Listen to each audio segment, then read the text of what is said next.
Our team in the Rocky Mountain Field Division is spread across 13 offices, and as I mentioned, 4 states. Here in the state of Colorado, we have 6 offices.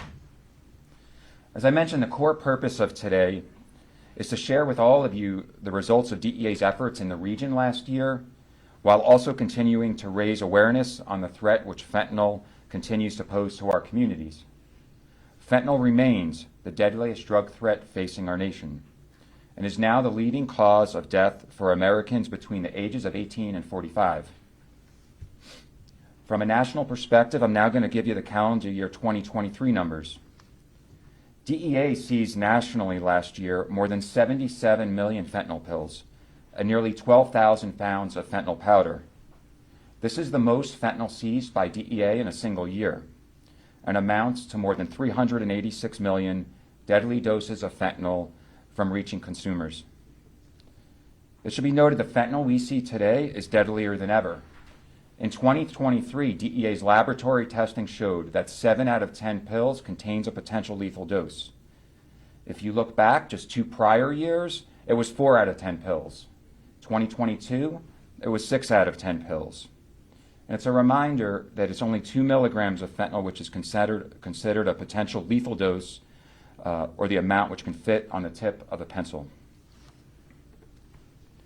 Last year, DEA's Rocky Mountain Field Division seized more than 567 kilograms of fentanyl, or approximately 3.4 million pills.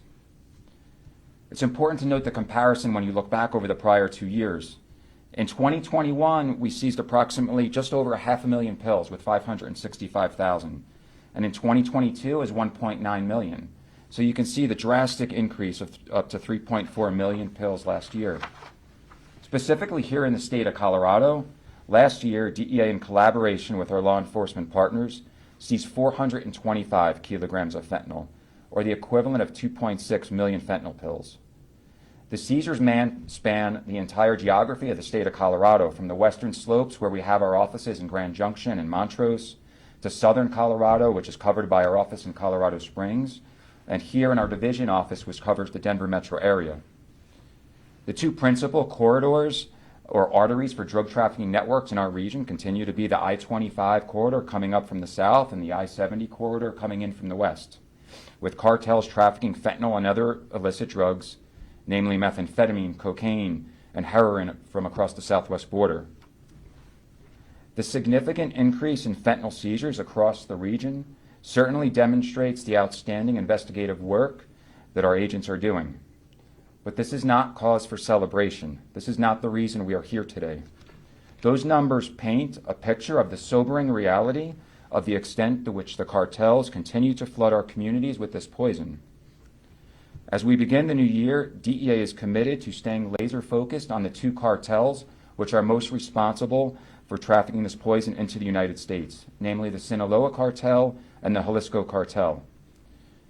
Across our division, we have more than 48 active investigations focused on the threat which these 2 cartels pose to our communities. The seizure results I just detailed represent countless lives which have been saved, but I would be remiss if I didn't also mention the more tragic number, and that is of the lives lost. The CDC is predicting record numbers of drug poisonings for 2023, with the most recent numbers for the 12-month period ending June of 2023 at 112,323 American lives lost. Let me repeat that. 112,323 American lives lost, and that is with fentanyl as the cause for nearly 70% of those drug poisonings. So while our investigative efforts will continue to remain laser focused on the 2 cartels and those responsible for trafficking this poison into our communities, we also will be focused on this in this new year to continue to bring public awareness to what the threat which fentanyl poses. The continuing loss of life shows that we are not reaching everyone we need to. While it is becoming less and less, I personally continue to meet folks on a regular basis who still don't know what fentanyl is or the threat that it poses. I consider them lucky and fortunate that fentanyl has yet to touch their lives. Over the course of the past year across the country, and our leadership team here in the Rocky Mountain Field Division have met with a number of families at what we call our family summits. We've done them here in Colorado, Utah, Montana. And too common a theme raised during these family summits by the family members who've lost a loved one is the regret. The regret of not having that tough conversation, talking about fentanyl with their friends, their family, their children, about the threats of fentanyl. The number of lives lost combined with the record number of seizures only confirms that there is no community across our nation, let alone here in Colorado, that is immune from the effects of fentanyl. Have those conversations with your family, your friends. At DEA, over the course of the past couple of years, we have launched our DEA One Pill Can Kill campaign to bring awareness to this threat. And certainly, as we say, one pill can kill.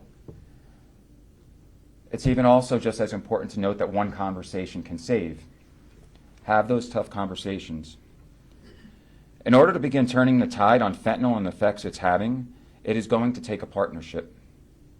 I would ask each of you here in the media, and today across all of your platforms, please share our DEA.gov/1pill, our website, which contains an assortment of information for parents, caregivers, teachers on everything from fentanyl trends, how to talk to your kids, to materials on naloxone. It is a very useful site that I hope the public will take advantage of, and you and each of your media platforms will push out there. Here displayed to my right today are some recent seizures. These aren't from last year. These are just from this last week here in the Denver metro area. In this instance, and if you look closer, you're going to end up seeing some of these which are specific fentanyl seizures, and it totals up just on that table more than 60,000 fentanyl pills that are seized. That's under the wrapping that you have there. 2 years ago, that would have been considered a very significant amount. It might have been a record 2-3 years ago for the state. The great work that the folks are doing, fortunately though, this is run on a regular basis, week in and week out, across the state of Colorado. And also noted about the 60,000 pills, when I mentioned earlier that 7 out of 10 pills can kill, that represents 40,000 potential lives that could have been impacted and families who would have been having a different type of tough conversation with their loved ones. Also here on the table is several $100,000 that have also been taken and seized in the recent week from traffickers who are motivated by simply one thing, greed. And one of the most common questions that I guess by media and by folks in the public is, why would the cartels want to kill their customer? And my answer to that, after doing this for some time, is the cartels might not intentionally be trying to kill their customer, but they do not care if they do so in the process. One of the things here with respect to fentanyl pills is that the price for pills here in the metro area, as well across the state, is cheaper to acquire a pill than it is to buy a candy bar at your local store. The price for pills, combined with what I have told each and every one of you about the flooding that the cartels are doing, flooding our communities with this product, there are two barriers, aren't there? Supply and price. And the third one that I think is important to note is the mechanism by which traffickers are now trafficking this product to the end consumer. Social media. You don't normally have to go to a dangerous part of town to acquire this. With going through any number of social media apps, it's almost like saying an open-air drug market on some of these platforms. And with a few clicks of a button, an individual can end up having this product delivered to their front doorsteps. And typically we are seeing payments for these via your typical things that we all might use. Venmo, PayPal, Zelle. That is something that I think so many folks would end up saying, you know, I wouldn't be addicted to drugs, or my kid wouldn't do it. But one of the things that's unique to fentanyl that I've said is that when something comes in a pill form, there's no stigma associated with that. We take our morning vitamins or Tylenol or headache medicine. That's to me is one of the significant things with fentanyl and the form that's coming in. At DEA, over the past year, we've continued to put out a variety of public health and safety alerts on this topic, covering social media, the use of emojis, the mechanisms by which folks both traffic these drugs and by which users acquire them. We've discussed this past year the topic of xylazine, an animal tranquilizer that's now incorporated into fentanyl. And then also we've discussed the shift from the blue M30 fake fentanyl pills to rainbow fentanyl pills, or we also call them Skittles. The cartels are going to continue to adapt to the trends and the alerts that we put out there from DEA. And so as I mentioned earlier on our DEA.gov website, there is the history for all of you and for the public to look at, to look through this shift that's happened over the course of the last couple of years, as well as information is on there for the public at large to learn from. I want to thank all of you for your attention this afternoon and affording us the opportunity at DEA to share this information with the public. Now, if anyone might have any specific questions relevant to what we've discussed, certainly we can take a few questions on this topic. What do you guys think that you see this year more than the past years? Why is that? What is a factor you can point out? I would say there's not one specific factor, but what I will say that is unique both about fentanyl and then also, while I haven't mentioned methamphetamine, is that these are two synthetic drugs, right? They're not organic drugs like in the past with respect to, let's say, cocaine, heroin. And so the abundance and the cheap, these precursor chemicals are so cheap that what we're seeing is the shift of precursor chemicals out of China over to Mexico, and then whether it is methamphetamine or fentanyl, is these drugs being produced in super labs south of our border. And so that is one of the challenges, is that the cartels, while we still, and I believe we also have heroin here on the on as well, is we still see heroin, we still see cocaine, but one of the things that is, this is so profitable for the cartels, this product. It only costs for them the equivalent of 3 or 4 cents to produce one of these pills in Mexico. And while I've talked about how cheap it is here in the metro, in the state of Colorado, where it might cost at the wholesale level anywhere from 80 cents to $1, we're talking about the profits that they make, okay? This is not $1 million industry, it's a multi-billion-dollar industry. And so that's where I think you have to start looking at what this represents here. This is a multi-billion-dollar business for them. Is there any relation between the southern border crisis with the seizures that are being, with all this material that is being encountered by you guys? What I would say is that the border with respect to the Mexican cartels has always been a factor. Mexico, Colombia, we've seen, over decades as source countries for these drugs, and the cartels will exploit any opportunity, to move their product if there is a vulnerability. So while it's not directly contradicted, what I would just say is that the cartels will exploit every avenue they can, right? There's creative and the ingenuity for them to move their product, right?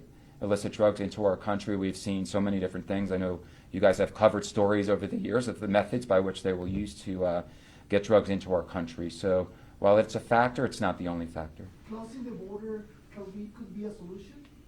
I think there's so many other, there is no one solution to this, and I think actually that it's a good question, not specifically just for the border reason that you're asking, but as I said earlier in one of my points, that it's going to take all of us to in our nation to come together and realize that there is not one solution. Like you brought up the border, there is not just a law enforcement solution, though there is a law enforcement part to this. There's also the education piece. There's also the outreach piece, the mental health side. And I do think over the course of decades and time, we try to say, well, this didn't work or that didn't work. And we point to one single thing as being the contributing factor to our problems.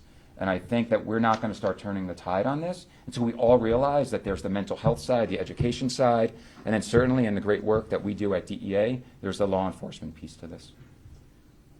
Are these increases you're seeing from year to year proportionate throughout the field division and around the state of Colorado? I mean, are communities outside of the Denver metro seeing these same kind of increases? Yes. Or is it just in Denver metro? No. These are all seizures, as I highlighted, that have happened across the state when I had given you the numbers specifically for Colorado. Outstanding work being done on the western slopes, southern Colorado, certainly because of population and maybe coverage. The Denver metro area might get more coverage than other spots, but don't take that as the fact that there's not the great work happening out there. What I'll also say for our Rocky Mountain Field Division, as you break up, yes, some of it might be attributable to population, let's say, you know what I mean, relevance to seizures, but for us, we end up seeing the Denver metro area certainly is an area that supplies the states north to us in Wyoming and Montana. So we will see couriers come down frequently from those states. And so for us to oversee those four, I think that's where our strength is targeting the networks. And so there is no, I think the key point is that there's no part of our division that's immune from what we're seeing. The big jump from 2022 to 2023, do you think that's solely because there's more fentanyl out there, or because you've ramped up seizures, or a combination? I think it's a combination of things. It's one, with the cartels pushing this product more and more. Two is we have been laser focused on fentanyl because so many lives are being lost to this, that's been the priority for us as an agency and across the country and internationally. So I think that is where our attention has been for me personally and our team, and I know from our leadership at DEA, is that we're going to continue to focus on those most responsible for putting this poison out there. It must be difficult being a drug enforcement agency and having the federal government in charge of the border and failing, when there's millions of people. It's an open border in that regard, and watching these drugs come over. So it's almost like you're fighting each other. You're enforcing the drug enforcement over here, but you're watching, no enforcement at the border. And is that true? No, like I said earlier, just with respect to the border is handled by some of our other federal partners, and where we at DEA, we're going to focus on the networks that impact our communities and wherever that might take us. If that takes us south of our border, in my career I've worked in the foreign arena personally, and that's what we're going to end up doing and work with our partners to do so. And do you talk to the other agencies that are working Absolutely. Well, yes, our partners in the other federal agencies that are based here in the metro area, we work very closely. They're on our task forces here in this building, as well as we have a number of them in the region. The One Pill Can Kill campaign is just a website, or what are all the activities you guys are doing to trying to prevent people from dying and from fentanyl? Absolutely. So it is a website, and on there you can go through and get a number of different resources from, like I said, how to have a tough conversation with maybe your kids, how to identify the drugs. One of the things that, just as a reminder, and I'll get back to the One Pill Can Kill campaign, is just, when you look at pictures, as we have on the board, of the M30 pills right there. I've been in DEA, 23 years. I cannot tell, none of these guys, you cannot tell the difference between a legitimate pill that you might get from the pharmacy and what the cartels are producing. So I think some of those kind of points are on the website just to cover. I mean, we're also seeing on Adderall is also one of the counterfeit pills that we're also seeing the cartels, and we're seeing it laced with methamphetamine. The other part is, in terms of what the One Pill Can Kill campaign is all of us here, our team across the division is going out. We're trying to get into schools, colleges, holding town halls, holding media events, trying to meet with local legislatures, just to let them know that I do think that there's a role that we play in the education world and trying to get in it. And I'll be honest, sometimes it is hard for us to get into certain educational communities because the feedback that we sometimes get is my college, my university, my high school, we do not have a drug problem. And I understand, and I think that might be where folks don't want to have a stigma being associated with their institution or community at large. But to me, and when we start talking about these numbers and the number of deaths, look, there is nobody that's immune from this problem.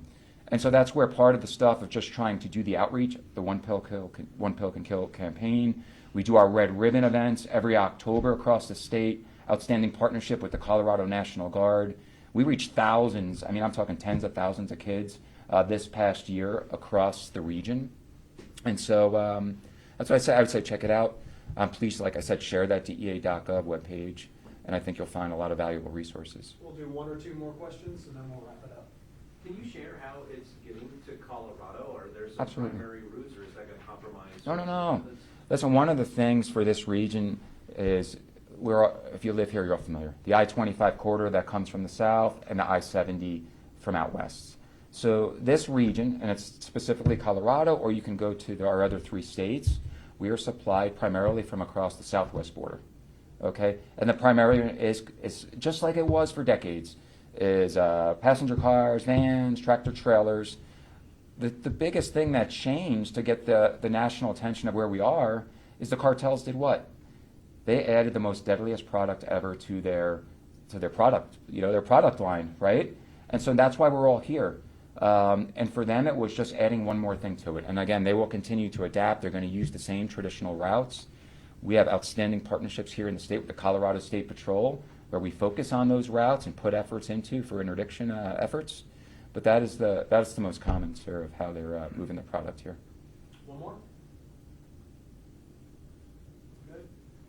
Yeah, you can. Go ahead. Do the two cartels that you mentioned, the Jalisco and the Sinaloa, do they have a presence in Colorado? Absolutely. As far as distribution goes? Absolutely. Themselves, their networks, not only Colorado, but all 4 states. As I mentioned, we have 48 active investigations focused on this threat, and they are, they're spread everywhere. And then it's not just the cartel members, their core rooms, it's the relationships that they have with local organized crime that we're also focused on, and the relationship that they have. And so our partnerships with different task forces, the local police departments, where we can put together our resources to focus on the local gangs, the local criminal element. And then again, our strength at DEA, I feel, is then taking those tips, leads, and then build them out to identify the command and control south of our border. 48 in the region, right? 48 active cases across our 4 states. Thank you all for coming. If you have a copy of the press release, my contact information is on there. Thank you, team. We appreciate it. No, thank you all for your attention to this.